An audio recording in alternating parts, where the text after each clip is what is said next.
Le travail que vous faites pour l'Afrique est extraordinaire. Je ne pourrais pas... On ne peut pas donner ce qu'on n'a pas. Donc je vous ai donné, je sais que ce n'est rien par rapport à ce que vous êtes.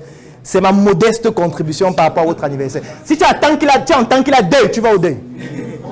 Tu vas à la levée de corps ou à la mise en bière pour être plus précis. À la veillée avec corps. L'avantage c'est quoi? Et ça c'est ma mère qui m'avait appris ça. Vous voyez qu'on n'est pas dans l'intelligence. Vous avez dit que l'entrepreneuriat ce n'est pas l'intelligence. En fait c'est ça, c'est ce que ma mère m'avait appris. Elle m'avait dit, quand tu as ce genre de situation, il y a deuil. Tu sais qu'il y a 3 événements phares dans un deuil. Il y a la mise en bière, il y a la veillée avec corps, et il y a les obsèques. Ça, c'est pour les riches et le deuil pour les pauvres. Alors, quand un pauvre meurt, c'est le deuil. Quand un riche meurt, on parle des obsèques, la célébration de vie, ainsi de suite. Alors, on ne peut pas célébrer la vie de quelqu'un qui était misérable. Il devait partir même tôt. Alors, ce qui se passe, c'est quoi? C'est que ce qu'il faut faire est très important. On te dit par exemple que la mise en bière, c'est à l'hôpital central à 15 h. Tu dis d'accord. Tu arrives là-bas à 14h30. Parce qu'il faut que le corps arrive, le corps sorte et que tu sois là. Dès que le corps arrive, tu n'es pas là, tu as un objectif précis. Tu n'es pas là pour t'amuser. Dès que tu le vois, tu dis que... Non.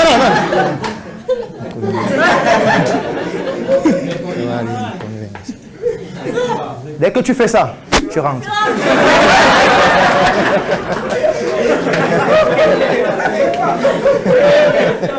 Tu ne reviens plus, tu ne suis même pas la cérémonie, tu passes. Parce qu'il y a trop de gens. Donc il faut qu'ils sachent que tu étais là physiquement. Non, il ne va pas oublier ça. Veille avec corps. Tu viens. Il y a un événement phare dans la veille avec corps, c'est qu'il y a d'abord la messe et tout ça, après la visite du corps. Tu dois être là. Parce que pendant la visite du corps, les membres de la famille sont à côté du corps. Du coup, c'est le moment idéal. Tu passes avec beaucoup d'humilité. Tu passes autour du corps. Tu fais ton signe de croix. Tu n'as pas besoin d'être chrétien ou c'est que tu veux. Tu fais ton signe. Dès que tu arrives, tu dis vraiment... Je sais que c'est un moment difficile. Ça va aller. Tu es venu avec un petit carton de vin que tu vas donner à la famille. Après tu rentres. Tu n'es pas obligé d'aller au village. Si tu peux aller au village, tu pars. Si tu ne peux pas, tu ne pars pas.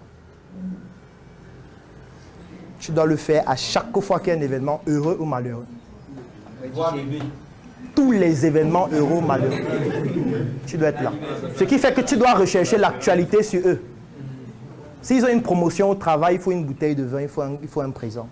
S'ils ont quelque chose d'heureux, un enfant qui naît ou n'importe quoi, tu dois être là.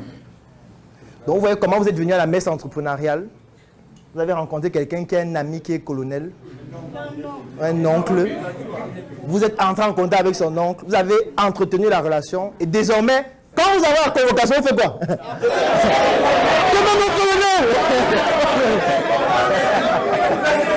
Mon colonel, je ne sais pas.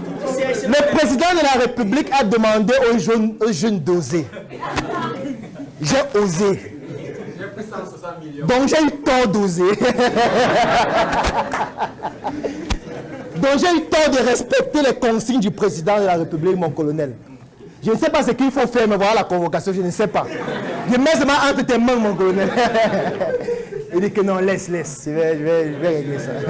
Je vais appeler le central et puis on va voir ce qu'il faut faire. Il appelle le boss de celui qui t'a donné la convocation. Il dit que me demande, hein, les jeunes ne peuvent plus oser dans ce pays.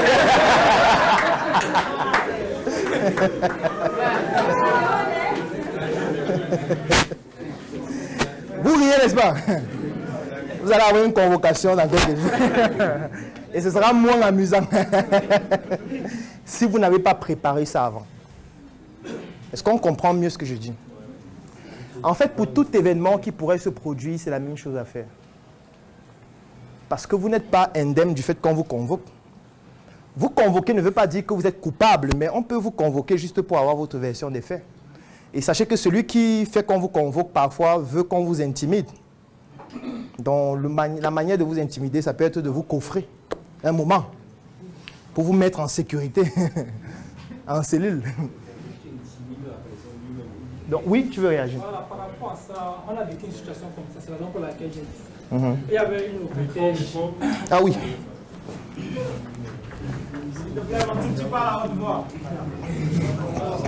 Par rapport à cette situation, on a vécu un problème comme ça avec une locataire qui dérangeait un peu.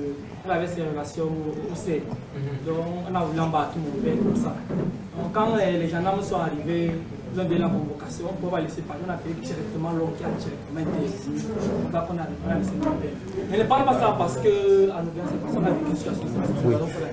Je vous dis, si vous voulez, faites comme vous voulez. En fait, vous comprenez maintenant pourquoi aucune vidéo ne remplace le fait d'être là. Aucune vidéo ne remplace ça. Quand vous êtes là, il y a des personnes que vous rencontrez, il y a des situations qui vous permettent de pouvoir passer à un autre niveau. Toutes les personnes qui sont dans une activité entrepreneuriale doivent avoir ce type de numéro dans leur téléphone. C'est obligatoire parce que ça va forcément se produire. Forcément. Forcément, un jour, vous allez avoir un problème avec votre fournisseur, un problème avec un client, un problème avec un employé, un problème avec un collaborateur, un problème avec une fille qui vous accuse de quelque chose ou un homme qui vous accuse de... Ça va arriver forcément, tôt ou tard. Donc, il faudra anticiper. Si ça se produit, je fais quoi? Si quelqu'un veut arracher votre entreprise, vous faites quoi? Qu'est-ce que vous faites? Pas de créer notre...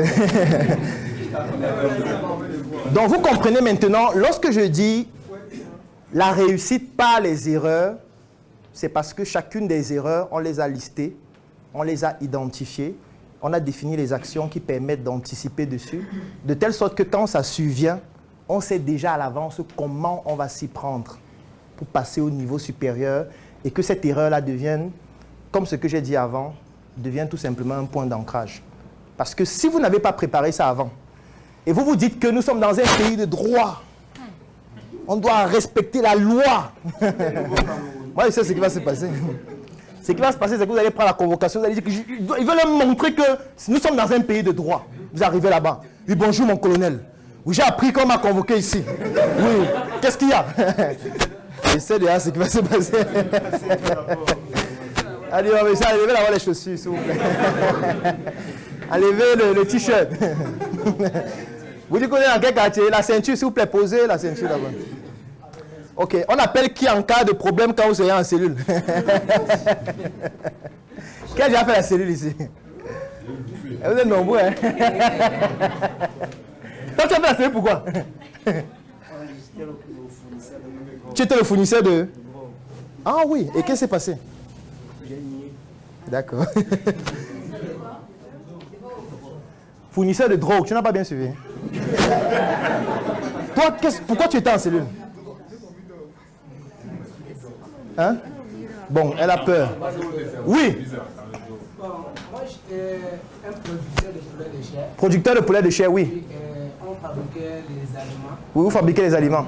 Oui, il y avait un concurrencier qui était à côté. Lui aussi, il avait sa part. Oui, un concurrent qui faisait la même chose. Oui, je m'explique. Effectivement, il avait des aliments. Donc moi, il avait acheté des aliments pour donner à mes poulets. Et il y avait un qui était en train de travailler là-bas chez lui. Il est venu avec un sac d'aliments à poser chez lui. Bon, la matière était arrivée, elle a constaté qu'il y avait un sac d'aliments qui était chez lui. Et je n'étais pas là. Ils ont appelé la police. La police est venue prendre mes éléments. Oui. Du coup, je suis venu.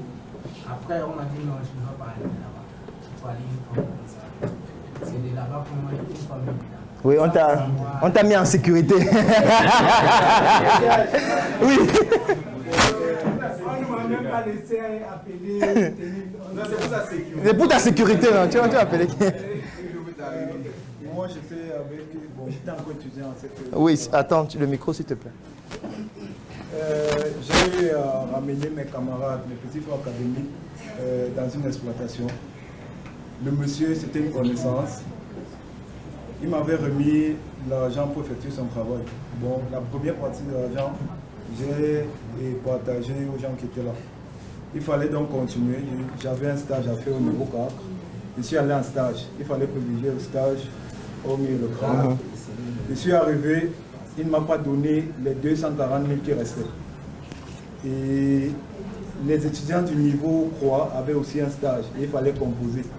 Et je n'avais pas pris en compte qu'il leur fallait l'argent parce qu'ils avaient consommé l'argent de pension et tout le reste. On m'a ramené, j'étais en pleine activité, on m'a ramené une plainte. Ça, c'est quelque chose de très très important. Je suis arrivé au bal là. C'était ma première convocation, une première fois de voir la convocation. Naïf. Je suis arrivé à la gendarmerie pour m'expliquer. On ne m'a même pas laissé le temps. Ça c'est vrai. On ne m'a pas laissé le temps. On m'a dit, monsieur, c'est vous, monsieur me dit, oui, enlevez les chaussures. Ça va rapidement. On m'a dit, enlevez les chaussures. Bon, enlevez vos commandes, vos t-shirts et tout. Le temps de dire au monsieur qui me dit d'enlever les chaussures, que donnez-moi le téléphone, il va appeler mon parent. On me dit non, payez pour qu'on allez vers la chambre. Je suis arrivé devant la chambre, c'est où j'ai pris conscience. Non, j'ai bloqué la porte, j'ai dit non, je ne peux pas appeler si je n'appelle pas mon père. Oui. Il faut d'abord que j'appelle papa, il doit savoir que je suis en train d'entrer. C'était tellement noir qu'on m'a d'abord refusé le téléphone. J'ai dit non. J'ai appelé mon père et il m'a dit qu'est-ce qui se passe. J'ai dit je n'ai pas l'argent pour payer les gens. J'ai appelé le monsieur à Yaoundé, il a nié complètement, il a dit au commandant qui m'a remis tout l'argent. Et là, c'était un déclic. Je suis entré en cellule. 2 heures de temps après, c'est où la personne qui m'a amené là, elle m'a dit c'était l'erreur de venir ici sans appeler quelqu'un. Il fallait d'abord appeler quelqu'un d'avance pour expliquer et peut-être attendre la deuxième convocation. C'est pour ça que quand vous avez raconté l'histoire là, ça m'a rappelé. Un souvenir. Tu veux aussi raconter ton expérience? Okay. Moi, j'ai été contactée par une personne en ligne qui appréciait ce que je faisais et qui m'a demandé de venir faire une conférence à des jeunes, tout frais payé. Bon, maintenant, le jour qu'on devait rentrer, parce que j'étais avec d'autres personnes aussi qui communiquent en ligne, le jour qu'on devait rentrer, le responsable de l'hôtel me fait comprendre qu'on n'a pas encore payé les frais et il dit que la dame, elle ne répond pas. Moi, j'écris à la dame, elle répond. Donc, elle m'a pas bloqué, mais elle a bloqué le responsable.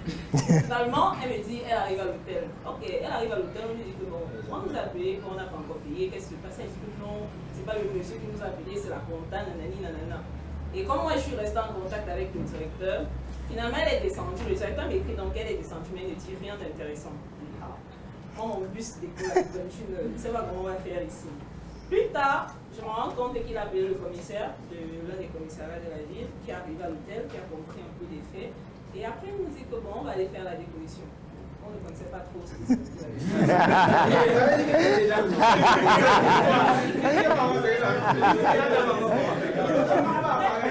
Après, étant donné que dans la ville, il avait aussi un ami qui est lieutenant, il était même venu à l'hôtel le jour là, je lui ai dit que bon, j'arrive à faire la déposition, j'arrive, après on va partir à l'agence. Il me dit que, est-ce que tu es sûr que je dois te laisser partir? Il dit que non, laisse un petit. Laisse un partant, on était dans la voiture. Donc dès qu'on arrive au commissariat, on commence à faire la déposition. Je dis au monsieur de se dépêcher parce qu'on doit prendre les bus à bouche. Donc tu as dit comment il doit faire. Mais c'est fait un peu rapidement là. Je fais donc comprendre que toi tu vas dormir. C'est comme si la robe est là, tu vas dormir. Regarde le monsieur, moi je reste zéro. Après on demande aussi d'autres choses aux autres personnes à côté. On finit d'expliquer l'histoire. Je me rends compte que le commissaire qui nous a menés, lui il est en train de rentrer dans le bus. On est déjà à 22h, donc là j'ai raté le bus, il n'y a plus moyen. Je me dis que quand on va finir, généralement, on va rentrer. On me fait comprendre que bon. Nous sommes en bourse, ici il n'y a pas d'imprimerie, donc les dépositions il faut imprimer avant de signer, ce qui fait que ça va se faire demain à 11h. Et entre temps vous allez dormir ici. C'est là que j'ai compris. Le guet-apens. Donc j'ai pris la décision de ne plus du tout accepter les invitations des gens qui ont dit j'apprécie le truc. Non, c'est bon, on n'a pas les factures avant. Est-ce qu'on va applaudir pour ceux qui ont fait la cellule, s'il vous plaît? Parce que moi, je vous recommande de faire la cellule, c'est un endroit magnifique. Ça rend humble. Ça te permet de te connecter avec l'humanité. La fraîcheur du sol est magnifique. En fait, il y a beaucoup de personnes qui ont appris à lire en cellule et en prison. Parce qu'il n'y a rien à faire. Tu es dans un endroit où il n'y a pas de fenêtre. Tu ne sais pas si c'est le jour ou si c'est la nuit. Tu ne sais pas quelle heure il est, puisqu'il n'y a pas la montre, il n'y a pas de téléphone. Donc tu ne sais pas est-ce qu'il est 23h, est-ce qu'il est 8h, est-ce qu'il est 4h. Tu ne sais pas quand tu vas sortir. Donc du coup, le meilleur accessoire, c'est un livre.